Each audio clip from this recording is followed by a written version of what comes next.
ചോറ്റാനിക്കര ദേവീക്ഷേത്രത്തിലെ മണ്ഡല മഹോത്സവത്തോടനുബന്ധിച്ച് ജനുവരി 5 മുതൽ 14 വരെ ഋഗ്വേദ മുറഹോമവും വേദസൂക്ത സഹസ്രനാമ ലക്ഷാർച്ചനയും നടക്കും.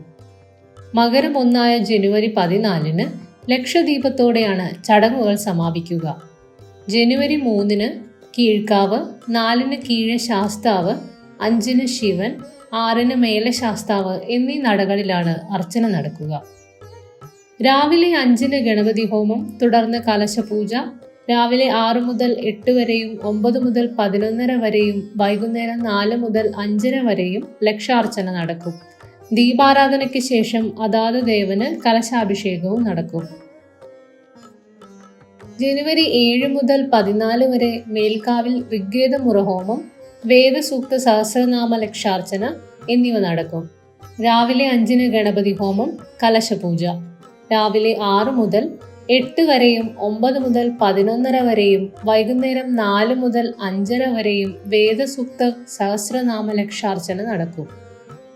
കൂടാതെ ജനുവരി 5 മുതൽ 14 വരെ രാവിലെ 6 മുതൽ 10 വരെ ഋഗ്വേദ മുറഹോമം നടക്കും.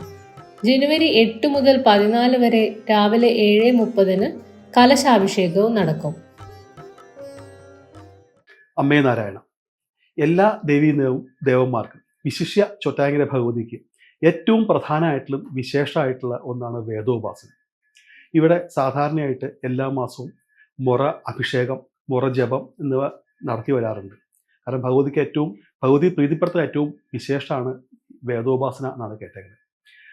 അതുപോലെ മണ്ഡലകാലത്ത് വേദ ലക്ഷാർച്ചന പതിവുണ്ട്. കഴിഞ്ഞ 2 വർഷമായിട്ട് യജുർവേദവും അതിനു മുമ്പ് ഋഗ്വേദ ലക്ഷാർച്ചന ഉണ്ടായിക്കൊണ്ടത്.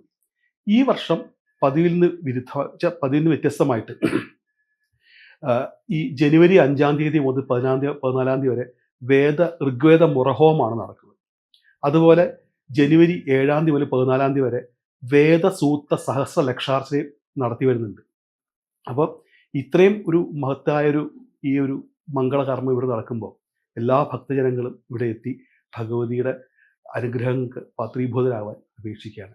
അതുപോലെ എല്ലാ മാസവും വളരെ വിശേഷപ്പെട്ട മുറ അഭിഷേകം നടത്തിക്കൊണ്ടിരിക്കുന്നുണ്ട്.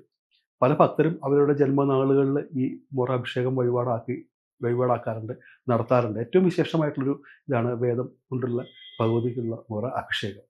അപ്പോൾ അത് എല്ലാവരും ചെയ്യുക, എല്ലാവരുടെയും ആവശ്യക്കാരെ ചെയ്യുക. ഈ മംഗളകർമ്മങ്ങളിൽ എല്ലാവരും പങ്കാളികളാവുക.